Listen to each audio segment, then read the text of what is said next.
민수기는 시내산에서부터 가나안 들어가기 직전까지의 이야기를 적은 말씀입니다. 주목할 것은 민수기 1장에 싸움에 나갈 만한 자의 명수를 기록한 것과 26장에 싸움에 나갈 만한 자를 다시 기록한 것이 주안점이 되어서 이 책의 제목은 민수기가 된 것입니다.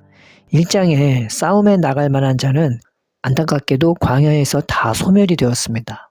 그런데 26장에 나온 싸움에 나갈 만한 자는 광야에서 어린 시절을 보냈거나 새롭게 태어난 자들이었습니다. 즉 어린이나 갓난아기가 가나안 땅에 들어가게 된 거죠. 그런데 주목할 것은 26장에 그 싸움에 나갈 만한 자라는 표현이 1장과는 틀리게 한 단어가 더 추가되어 있습니다.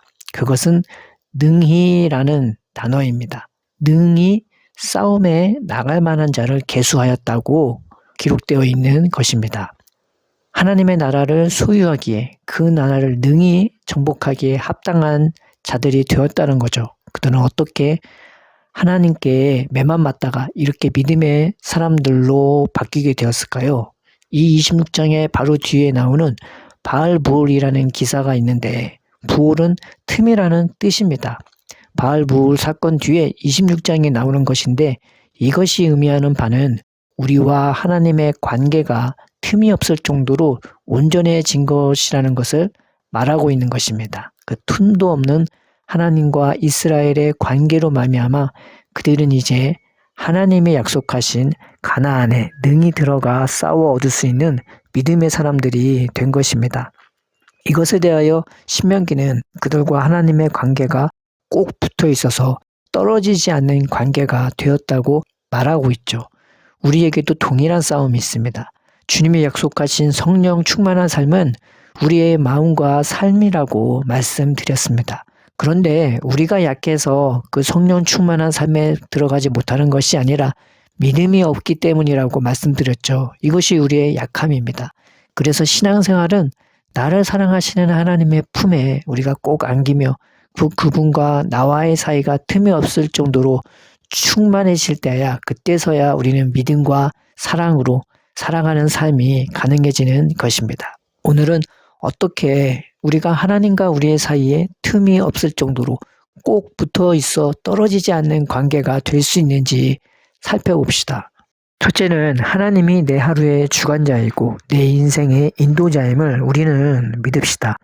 우리의 하루는 하나님이 책임지십니다. 하나님은 우리의 하루를 가볍게 여기거나 그저 그런 시간으로 지나치시지 않으십니다. 하나님은 성실하십니다. 하나님은 오늘이라는 시간에 우리에게 말씀하시고 깰 때도 일어날 때도 잘 때도 하루의 모든 순간에 우리를 살피시고 돌비시고 온전히 최선을 다해 붙들어 주십니다. 그러면 우리의 인생은 어느 정도이겠습니까? 이스라엘은 하나님의 특별한 사랑을 입어서 그들의 하루하루는 만나와 말씀을 주심으로 하나님이 주관해 주셨고 그들의 광야길은 불기둥과 구름기둥과 언약궤로 하나님이 친히 인도해 주셨습니다. 우리의 하루도 우리의 인생도 우리의 참된 만나이자 말씀이시고 우리의 참된 불기둥과 구름기둥이시오 언약궤가 되어주시는 예수님이 책임지시고 인도하심을 믿읍시다. 둘째는 단장품을 떼라는 것입니다. 가진 게 많거나 생각이 많거나 하면 그것이 너무 복잡해져서 그것이 우리에게 무거운 짐이 되거나 우상이 되거나 하나님과 멀어지는 경우가 있을 수 있습니다. 때로는 주의 일을 한다고 해서 무조건 많이 하는 게 좋은 것은 아닙니다. 내가 감당할 수 있는 선에서 내가 은혜와 사랑 안에서 할 수 있게 하는 것이 좋은 것입니다. 많이 한다고 무조건 죽도록 충성한다고 좋은 것이 아닙니다. 하나님은 우리가 감당할 수 있는 선, 즉 믿음과 기쁨과 사랑과 감사에서 나오는 그런 헌신을 기뻐하시고 또한 성령으로 그렇게 인도해 주십니다. 그러나 내가 살림살이가 많거나 생각이 많거나 심지어 주님을 위한다고 많은 일을 하는 것이 오히려 자기에게나 하나님에게나 사람들에게나 해가 되거나 걱정을 끼치는 것이 될 수 있습니다. 우리가 단장품을 뗍시다. 이스라엘이 단장품을 떼고 하나님의 인도하심을 쫓아갈 수 있었던 것처럼 우리의 삶에 덕지덕지 붙어있는 나의 짐이 되고 우상이 되는 내가 감당 못할 살림살이를 우리가 정리하고 우리의 생각을 정리하고 우리의 옷가지를 정리하고 우리의 마음과 생각을 간소하게 합시다. 또 그런 은혜를 달라고 기도합시다. 비록 간소한 삶이라도 하나님은 하늘에 속한 영광으로 우리의 안과 밖과 우리의 하루와 인생을 채워주시고 우리 인생을 아름답게 하시고 또 그렇게 사용해 주실 것입니다.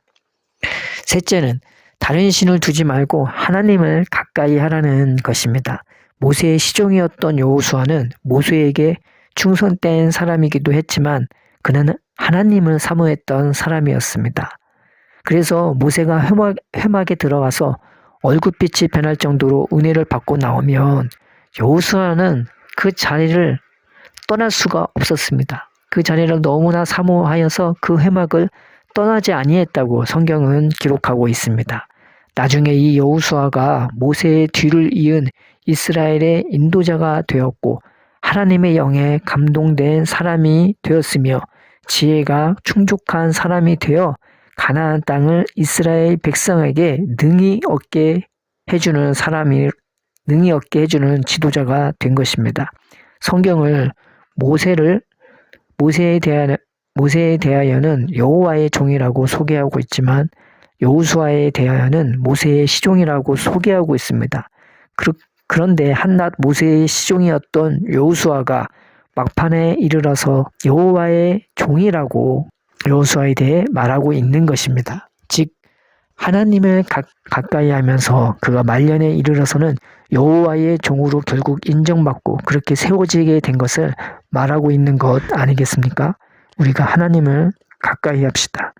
하나님을 가까이 하면 성령의 사람이 되고 지혜가 충족한 사람이 되고 예수님의 종이 됩니다. 은혜의 종, 사랑의 종, 섬김의 종이 됩니다. 하나님을 참으로 아는 자가 되어 하나님께 매이는 자가 됩니다. 하나님을 가까이 하면 우리는 우리가 매어 있는 다른 신들을 발견하게 되고 그것을 분별하여 피하거나 정복할 수 있게 됩니다. 다른 신은 우리의 마음과 삶에 나타나는 하나님께 속하지 않는 마음이 아닙니까?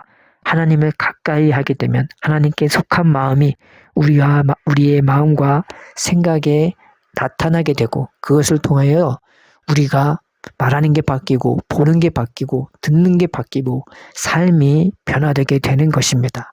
그것을 통하여 우리는 그 어떤 것도 하나님의 사랑과 능력으로 극복하거나 정복할 수 있는 사람이 되는 것입니다.